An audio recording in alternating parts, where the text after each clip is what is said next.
மீள்குடியேற்றம் திட்டத்திற்கு அமைய கம்பளை தொழுவ பிரதேசத்துக்குட்பட்ட வாரிகலை டேசன் பகுதிகளில் ஒதுக்கப்பட உள்ள காணிகளை அதிகாரிகள் இன்று பார்வையிட்டனர். ரைனோ ரூஃபிங்கிடமிருந்து ரைனோ பிரீமியர் ரூஃபிங் தீர்வுகள். கண்டி பாராளுமன்ற உறுப்பினர் முகமது ஃபஸ்மின் ஷரீப், தொலுவ பிரதேச நகரசபை உறுப்பினர்கள் உள்ளிட்ட பலர் இந்த கள விஜயத்தில் இணைந்திருந்தனர்.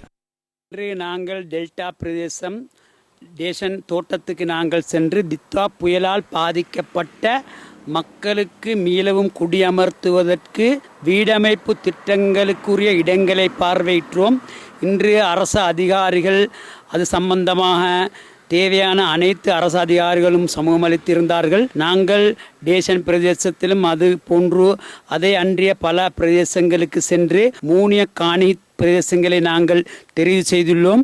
அதன் மூலம் கிட்டத்தட்ட 200 குடும்பங்களுக்கு எங்களுக்கு காணிகளை வழங்கி அந்த மக்களுக்குரிய வீடுகளை அமைத்து கொடுப்பதற்கு எங்கள் அரசாங்கம் உறுதியளித்த முறையில் 50 லட்சம் ரூபாய்களை கொடுக்கக்கூடியதாக இருக்கும்.